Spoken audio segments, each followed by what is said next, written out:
Je m'appelle William et j'ai 30 ans. Autrefois, je croyais que ma vie était simple et complète. J'avais un emploi stable, un foyer paisible et une épouse aimante. Vu de l'extérieur, tout semblait parfait. Les gens me disaient souvent que j'avais de la chance, et je les croyais. Je pensais comprendre ma vie, mon mariage et la femme que j'aimais. Mais aujourd'hui, lorsque je regarde en arrière, je réalise quelque chose d'important. Je ne connaissais pas toute la vérité. Ma femme s'appelait Émilie. Elle était gentille, douce et toujours calme. Elle avait une voix apaisante qui mettait les gens à l'aise, ainsi qu'un sourire chaleureux capable de transformer une mauvaise journée en une bonne. Lorsque nous nous sommes rencontrés pour la première fois, j'ai ressenti quelque chose de spécial. Elle était différente de toutes les personnes que j'avais connues auparavant. Elle écoutait attentivement, parlait avec sincérité et me faisait sentir compris. Au début, notre vie commune ressemblait à un rêve. Nous nous sommes mariés après 2 ans de relation. Ce n'était pas un grand mariage, seulement notre famille proche et quelques amis. Mais c'était parfait pour nous. Nous n'avions besoin de rien de plus. Nous nous étions promis de nous soutenir, d'être honnêtes l'un envers l'autre et d'affronter la vie ensemble. Pendant longtemps, nous avons tenu ces promesses. Notre quotidien était simple, mais paisible. Nous nous réveillions ensemble, prenions notre petit déjeuner et parlions de petites choses. Parfois, nous rions sans raison et parfois nous restions silencieux, profitant simplement du calme. Le soir, nous regardions des films ou allions nous promener. Ce n'était pas une vie passionnante, mais elle me donnait un sentiment de sécurité et j'aimais cela. Mais peu à peu, quelque chose a commencé à changer. Au début, ce n'était que de petites choses. Émilie est devenue plus silencieuse que d'habitude. Elle souriait moins et semblait parfois perdue dans ses pensées. Quand je lui demandais si tout allait bien, elle répondait toujours « Je vais bien ». Sa voix restait calme, mais quelque chose paraissait différent. Je l'avais remarqué, mais je n'y ai pas accordé beaucoup d'importance. La vie continuait. Le travail devenait de plus en plus prenant. Les jours passaient rapidement. Je me disais qu'elle était simplement fatiguée ou stressée. Tout le monde traverse des périodes difficiles, pensais-je. Il n'y avait aucune raison de m'inquiéter. Mais peu à peu, la distance entre nous a commencé à grandir. Émilie a cessé de partager ses pensées avec moi. Elle passait davantage de temps seule, souvent assise près de la fenêtre, le regard perdu à l'extérieur.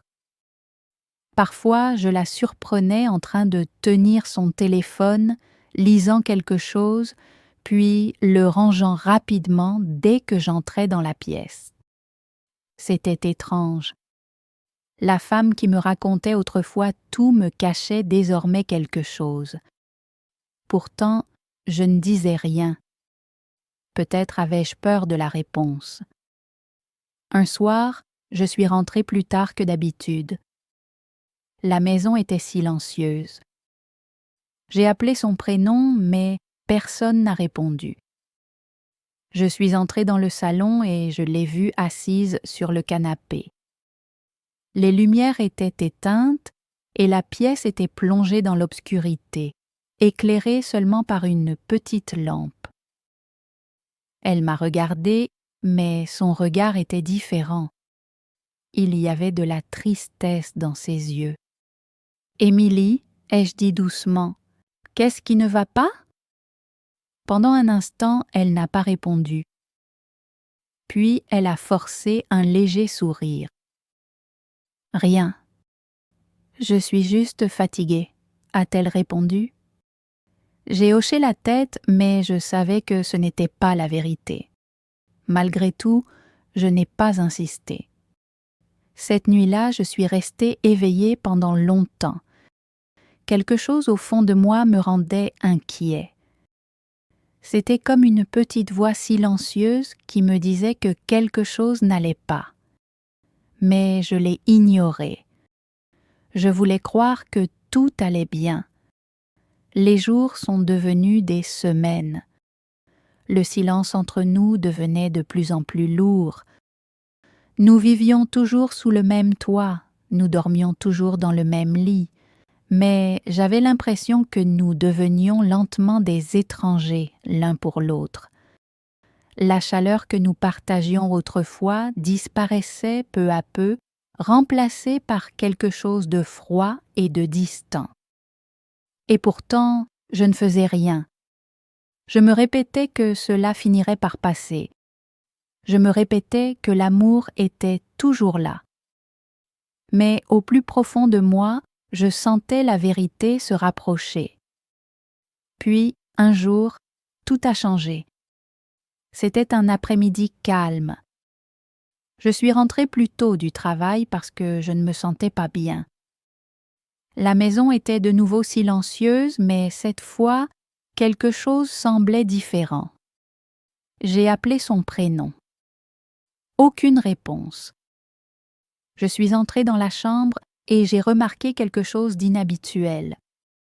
Sur la table se trouvait une petite enveloppe. Mon nom y était écrit. Mon cœur s'est mis à battre plus vite. Je me suis approchée et je l'ai prise dans mes mains. Le papier était léger, mais quelque chose en elle paraissait lourd. Je ne savais pas pourquoi, mais j'ai soudain ressenti de la peur. La peur de ce que j'allais peut-être découvrir à l'intérieur. Pendant un instant, je suis restée immobile, tenant l'enveloppe et fixant mon nom. Une étrange sensation envahissait ma poitrine. J'avais l'impression que quelque chose d'important, quelque chose qui allait bouleverser ma vie, était sur le point de se produire. Et pour la première fois, j'ai compris une chose avec une parfaite clarté. Quoi qu'il y ait dans cette enveloppe, cela allait changer tout ce que je croyais savoir de ma vie. Je suis restée là un long moment, l'enveloppe entre les mains. La pièce était silencieuse, mais mes pensées faisaient du bruit. Mon cœur battait de plus en plus vite, et je sentais une étrange peur grandir en moi. Au début, je me suis dit de ne pas l'ouvrir. Peut-être que ce n'était rien de grave, peut-être qu'il s'agissait simplement d'un message ordinaire, mais au fond de moi, je savais que ce n'était pas le cas. Émilie ne laissait jamais de lettres comme celle-ci, surtout pas avec mon nom écrit aussi soigneusement sur le devant. Je me suis assis lentement au bord du lit. L'enveloppe semblait légère, mais mes mains, elles, paraissaient lourdes. Je l'ai retournée plusieurs fois à la recherche d'un indice, mais il n'y avait rien d'autre. Seulement mon nom. Et le silence. Au premier regard, tout autour de moi semblait normal. La même chambre, les mêmes meubles, le même après-midi calme. Mais à l'intérieur de moi, quelque chose avait déjà changé. C'était comme si je me tenais au bord de l'inconnu. J'ai pris une profonde inspiration. Puis, lentement, j'ai ouvert l'enveloppe. Le bruit du papier qui se déchirait m'a semblé incroyablement fort dans le silence de la pièce. Pendant un instant, je me suis arrêtée. Je m'attendais presque à voir Émilie entrer dans la chambre et m'empêcher de continuer. Mais rien ne s'est passé. Elle n'était pas là. À l'intérieur, Il n'y avait qu'une seule lettre. Je l'ai dépliée avec précaution, les doigts légèrement tremblants. C'était son écriture. Je l'ai reconnue immédiatement. J'ai commencé à lire. « William, je ne sais pas comment te dire cela, alors je vais l'écrire. » Ma poitrine s'est serrée. Ces mots ne semblaient pas ordinaires. Ils ressemblaient au début de quelque chose que je n'étais pas prêt à entendre. « Je suis désolée de ne pas te l'avoir dit plus tôt. » Je me suis arrêtée un instant. « Ne pas m'avoir dit quoi ?» Une sensation glaciale a traversé mon corps. J'ai continué à lire lentement. « Il y a quelque chose que je te cache depuis longtemps. » Mon esprit s'est emballé. J'essayais d'imaginer ce que cela pouvait être, mais rien n'avait de sens. Ma tête était remplie de questions, mais aucune réponse ne venait. J'avais peur de te perdre, et je ne savais pas comment te dire la vérité. La vérité. Ce mot est resté bloqué dans mon esprit. Quelle vérité? Je sentais mon cœur battre de plus en plus fort. Puis j'ai lu la ligne suivante. « Avant de te rencontrer, j'avais une vie dont je ne t'ai jamais parlé. » J'ai légèrement froncé les sourcils. « Une vie? Tout le monde a un passé, me suis-je dit. Peut-être que ce n'était rien d'important. Peut-être que cela n'avait aucune importance. Mais quelque chose au fond de moi me disait que si. J'ai continué à lire. « Il y a quelqu'un d'important. » Mes mains se sont figées. « Quelqu'un ?» J'ai relu la phrase une seconde fois, plus lentement. « Il y a quelqu'un que je n'ai jamais réussi à oublier. » Un profond silence a envahi la pièce. À cet instant, tout a semblé différent. L'air paraissait plus lourd. La lumière dans la chambre semblait plus froide. Mon esprit fabriquait des questions plus vite que je ne pouvais les contrôler. De qui parlait-elle? Pourquoi ne m'en avait-elle jamais parlé auparavant? Et pourquoi maintenant? J'ai continué à lire, même si une partie de moi ne le voulait pas. Je pensais pouvoir laisser le passé derrière moi. Je pensais pouvoir commencer une nouvelle vie avec toi. Et pendant un certain temps, j'y suis parvenue. Ces mots m'ont fait plus mal que je ne l'aurais imaginé. Pendant un certain temps. Cela voulait-il dire que quelque chose avait changé? J'ai essayé de chasser cette pensée et j'ai poursuivi ma lecture. J'ai essayé d'oublier. La lettre continuait. J'ai essayé d'être la personne que tu croyais que j'étais. J'ai ressenti une douleur vive dans la poitrine.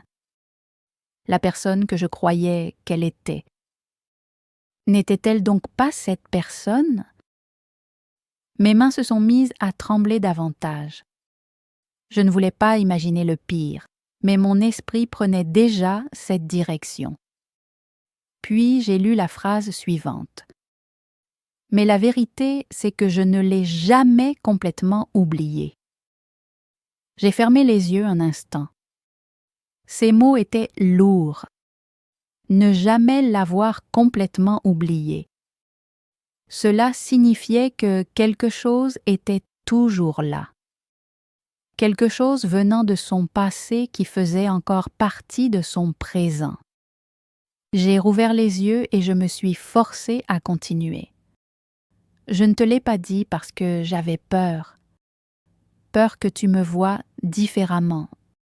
Peur que tu partes. Ma poitrine était oppressée. J'avais toujours cru que notre relation reposait sur l'honnêteté. Mais à présent, je réalisais quelque chose de douloureux. Il y avait eu un secret entre nous depuis le début. Un secret dont je n'avais jamais eu connaissance. Le silence de la pièce semblait encore plus pesant. j'entendais ma propre respiration, lente, lourde, incertaine. J'ai continué à lire. Je sais que c'est injuste envers toi. Tu méritais de connaître la vérité dès le début. Des larmes ont commencé à monter dans mes yeux, mais je ne m'en suis pas rendu compte immédiatement. J'étais trop concentrée sur les mots, trop concentrée sur ce qui allait suivre, parce que je savais que la partie la plus importante était encore à venir.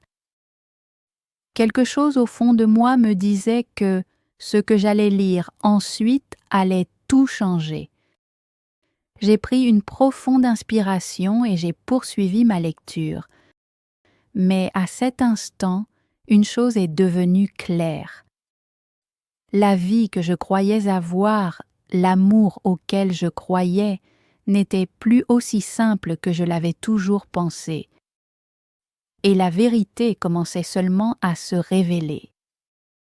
Mes mains tremblaient tandis que je continuais à lire la lettre.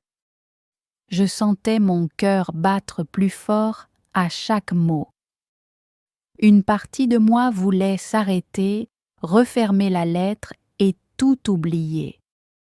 Mais je ne pouvais pas. J'avais besoin de connaître la vérité, peu importe à quel point elle serait douloureuse. J'ai pris une profonde inspiration et j'ai regardé les lignes suivantes. Il y a encore quelque chose que tu dois savoir. Ma poitrine s'est serrée. Je n'étais pas prêt, mais j'ai continué à lire. Il y a quelques mois, je l'ai revu.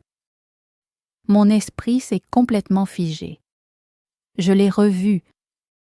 Ces mots résonnaient dans ma tête. Ce n'était pas seulement quelqu'un de son passé. C'était quelqu'un de son présent. Une profonde sensation de peur et de douleur a envahi ma poitrine. J'ai relu la phrase, espérant l'avoir mal comprise. Mais ce n'était pas le cas. C'était parfaitement clair. Elle l'avait revue.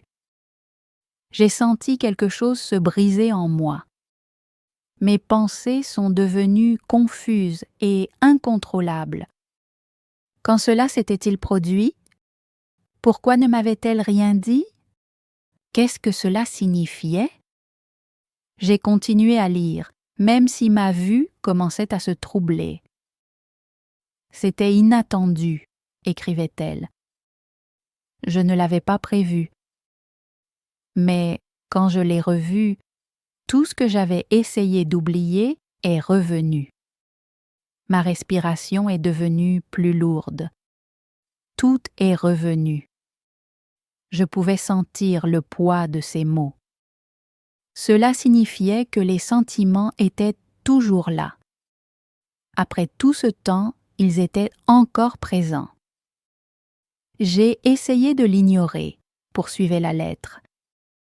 Je me suis dit que cela n'avait pas d'importance, que ma vie était avec toi, que c'était toi que j'avais choisi. C'était cette phrase qui me faisait le plus mal. Celui que j'avais choisi.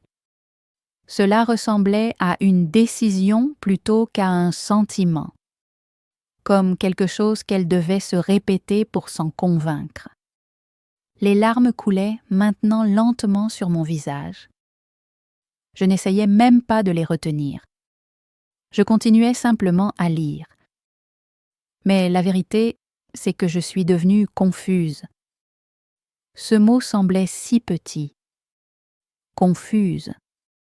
Et pourtant, il portait en lui une douleur immense. Je me suis mis à repenser au passé. J'ai commencé à tout remettre en question. J'ai fermé les yeux un instant. Tout remettre en question. Est-ce que cela m'incluait? Est-ce que cela incluait notre vie ensemble? J'ai rouvert les yeux et j'ai continué à lire. Je ne voulais pas te faire de mal. Je n'ai jamais voulu te faire de mal. Mais je ne pouvais plus ignorer ce que je ressentais. Mes mains se sont crispées autour de la lettre. Voilà. La vérité que je redoutais. Elle éprouvait des sentiments pour quelqu'un d'autre. Pas dans le passé. Maintenant. Dans le présent. J'ai essayé de rester, écrivait-elle.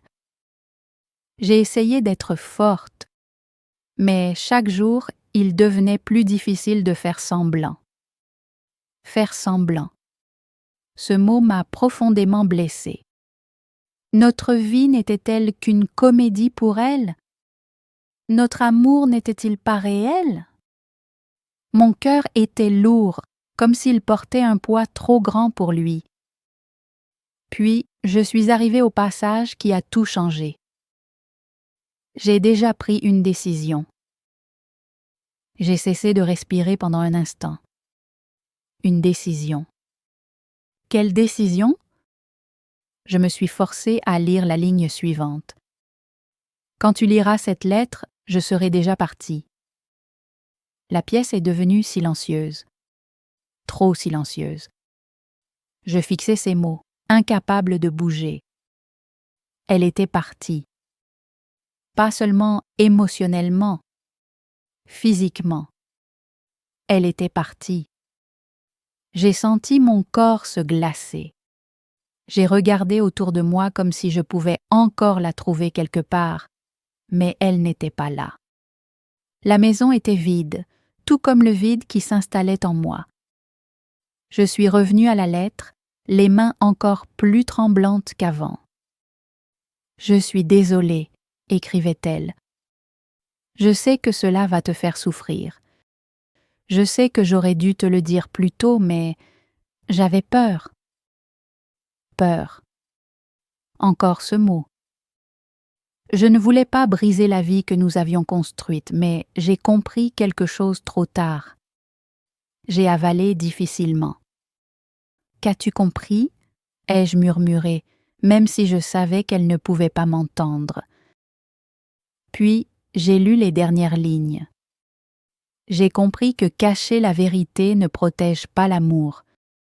Cela ne fait que le détruire lentement. Ma poitrine s'est de nouveau serrée. Elle avait raison, mais cela ne rendait pas la douleur plus facile à supporter.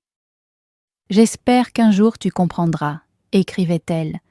« Et peut-être que tu me pardonneras. » Pardonner. Ce mot semblait impossible à accepter à cet instant. J'ai lentement abaissé la lettre. Mes mains tremblaient encore. Mon esprit était vide, mais mon cœur débordait de douleur. Tout ce en quoi j'avais cru, tout ce en quoi j'avais placé ma confiance avait disparu. Pas lentement, pas doucement, mais d'un seul coup.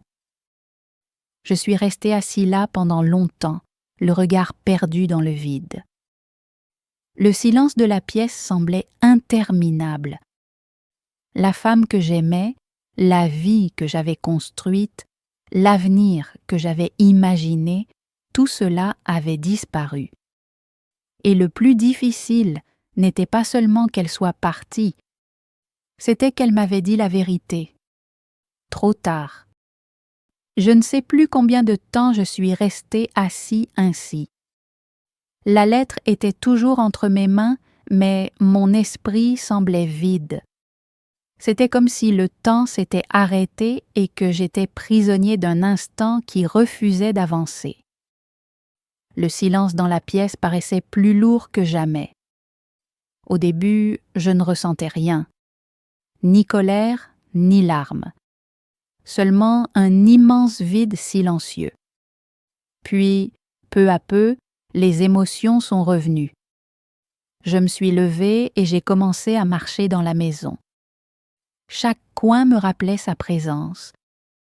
Le canapé où nous nous asseyions ensemble, la cuisine où nous partagions des repas simples.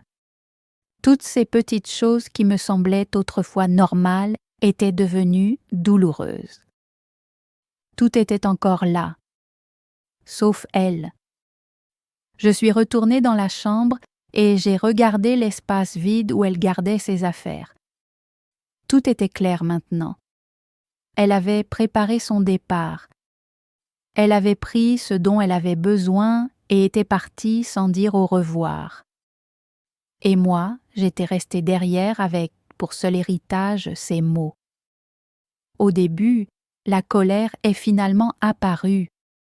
Je me sentais trahie. Je me sentais blessée. Je me posais les mêmes questions encore et encore. Pourquoi ne me l'avait-elle pas dit plus tôt? Pourquoi ne nous avait-elle pas donné une chance de réparer les choses? Pourquoi était-elle partie de cette façon? Mais peu importe le nombre de fois où je posais ces questions, aucune réponse ne venait. Seulement le silence. Les jours passaient, mais la douleur, elle, ne disparaissait pas. La douleur ne me quittait pas. Elle me suivait à chaque instant de la journée. Le travail me semblait vide. Les conversations paraissaient dénuées de sens. Même les choses les plus simples, comme manger ou dormir, étaient devenues difficiles.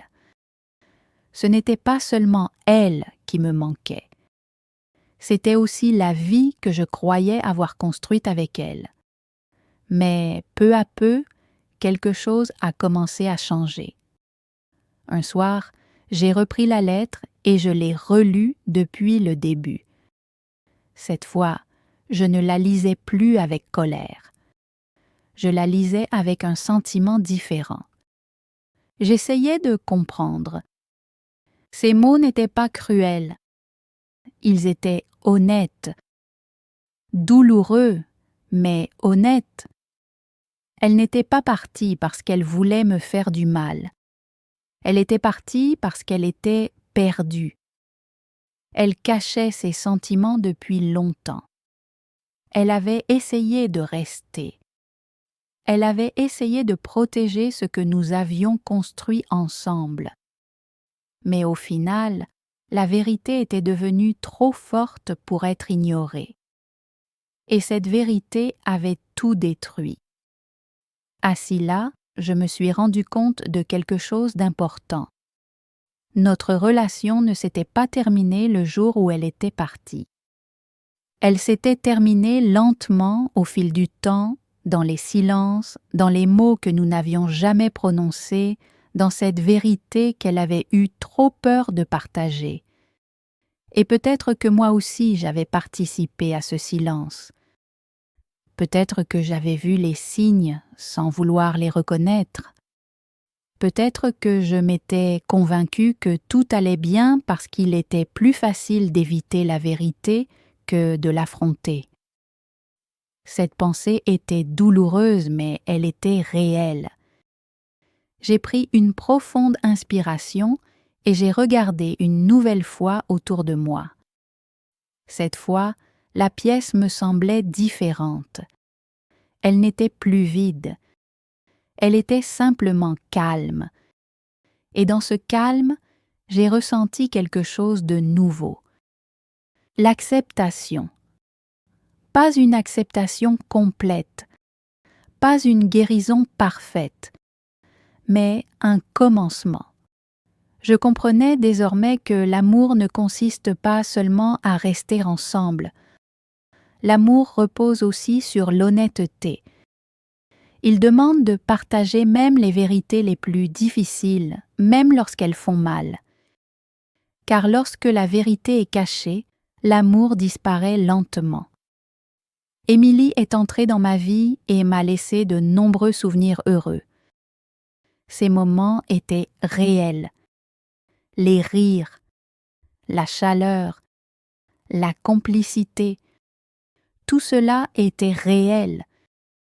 Mais la fin l'était aussi, et je devais accepter les deux. Quelques jours plus tard, j'ai pris une décision. Je ne laisserai pas cette douleur définir qui j'étais. J'allais apprendre de cette épreuve. J'allais devenir plus fort, non pas en oubliant ce qui s'était passé, mais en le comprenant. J'ai commencé à me recentrer sur moi-même. Je suis retournée à ma routine quotidienne, reconstruisant peu à peu ma vie. Ce n'était pas facile, mais chaque journée semblait un peu plus légère que la précédente. La lettre est restée avec moi, non pas comme un symbole de trahison, mais comme un rappel.